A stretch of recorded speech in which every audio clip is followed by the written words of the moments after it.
Tout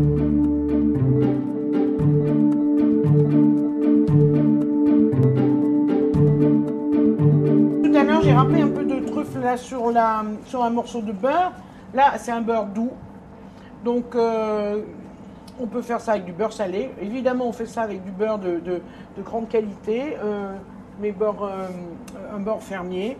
On va râper toujours pour avoir enlevé tout ce côté un petit peu dur. On le met là. On va l'écraser. Alors, évidemment, on l'a détendu avant. Et ça, vous pouvez le garder, allez, on va dire 15 jours. On peut peut-être dire même plus, c'est qu'un problème de beurre qui ne devienne pas rance, quoi, voilà. Et donc là, vous pourrez faire un monceau de choses avec, ne serait-ce que la première chose que vous pouvez faire, c'est prendre des tartines, comme ça, et vous avez les copains qui arrivent, et à l'apéro, c'est pas dégueulasse. C'est le même principe que notre huile d'olive, mais aussi avec du beurre, c'est pas mal. Hein, voilà. Donc ça, c'est déjà une des premières façons de faire plaisir. Vous faites cuire des pommes de terre à l'eau, et vous prenez ça, et vous mettez ce bout de beurre dessus. C'est simple, mais alors, je vous dis pas comment c'est bon. Et je prépare ça en vue de faire aussi des huîtres chaudes aux truffes, que nous allons préparer tout à l'heure. Donc tout à l'heure, on parlait de conservation de la truffe. Alors pour moi, une des meilleures façons de la conserver, hormis pour les premiers jours, on va dire, sur la quinzaine qui suit votre achat, c'est le beurre. Donc j'ai acheté un bon beurre fermier sur le marché. Et je vais donc râper mes truffes comme ça tout autour là-dessus. Voilà. Après, je vous dis, vous pouvez faire un gratin, vous pouvez faire n'importe quoi avec ça, une fois que le beurre, il prend très très vite le goût. Et ensuite, pour conserver votre truffe, vous allez l'envoyer là-bas dedans. Hein? D'accord? Vous l'envoyez dedans, là, et vous la recouvrez. Et dans 2 ou 3 jours, quand vous la voudrez, vous allez vouloir vous en servir. On la lave après. Mais t'as pas besoin de la laver, c'est du beurre.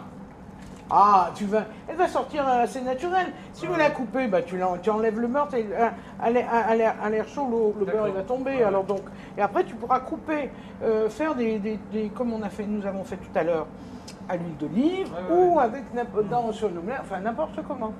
Mais en tout cas, ta truffe elle est protégée. D'accord. On peut faire si pareil dans l'huile d'olive. Alors, j'allais en parler. Alors moi, je dis non.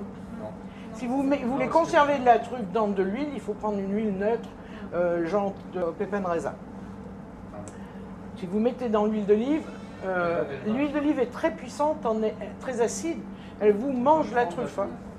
Et vous risquez de trouver quelque chose de un peu moisi, et qui est perdu. Enfin, moi, j'ai fait un essai un jour, j'avais une truffe comme ça, je l'ai mis à la poubelle, donc je vous le déconseille vivement. On va faire un petit apéritif extrêmement simple. Vous avez demandé des os à moelle à votre boucher et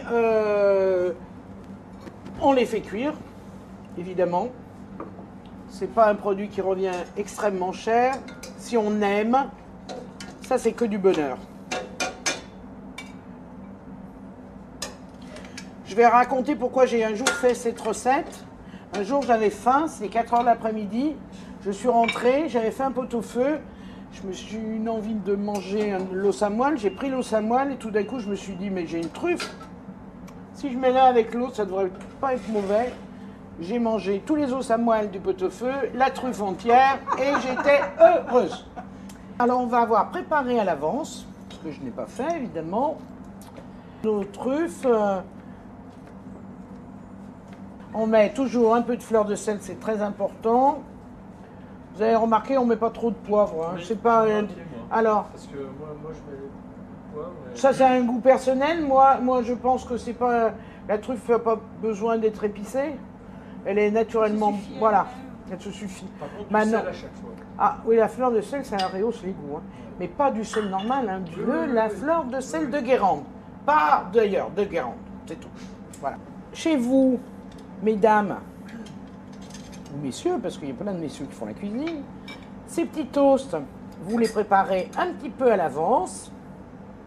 Vous avez compris, mettez de l'huile d'olive, vous préparez ça sur une assiette.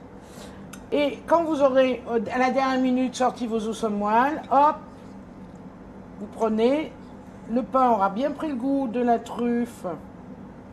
Voilà.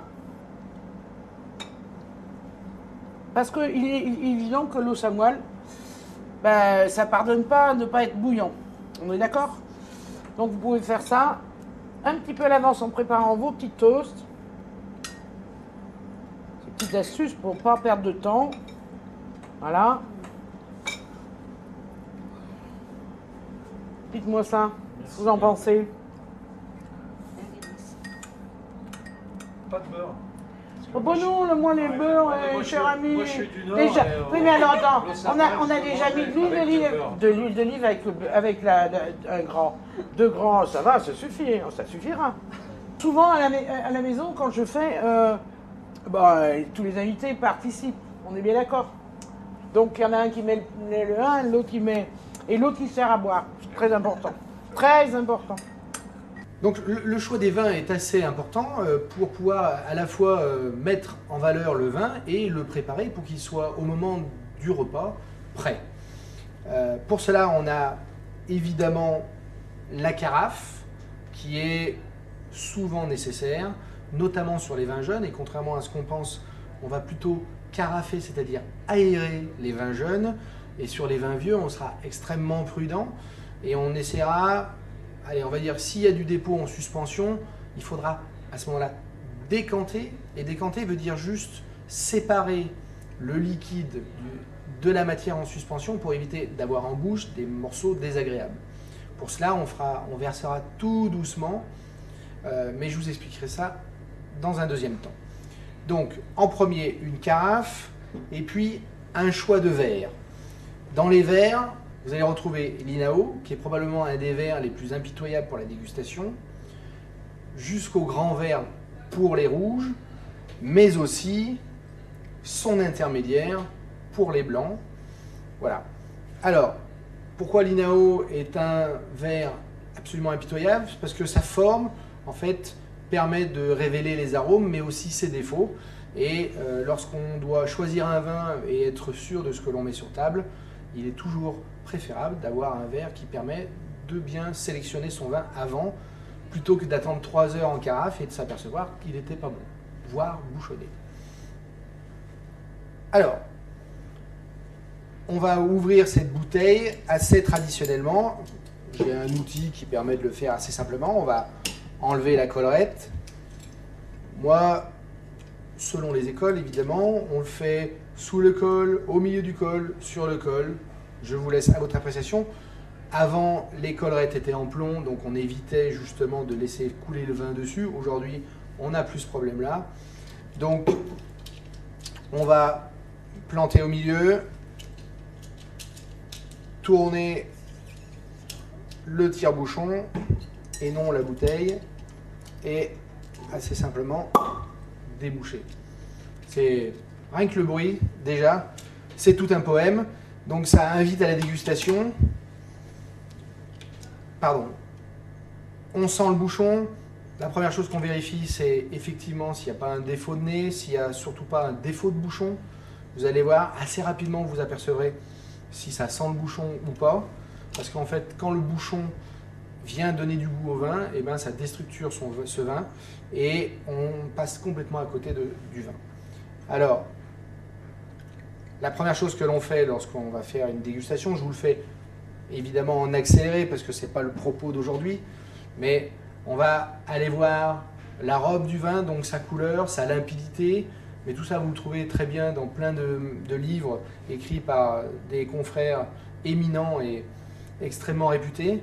Et là, voilà, là on va trouver tout ce qui fait les arômes et la richesse d'un Saint-Joseph pour aller sur la truffe, à savoir cette approche fruits rouges un petit peu mûrs. Là on est sur 2006, donc on est sur un millésime généreux et très très sur le fruit. Et puis déjà sur la Syrah, on va avoir cette petite note de violette très léger et d'épices. Voilà. Alors en bouche,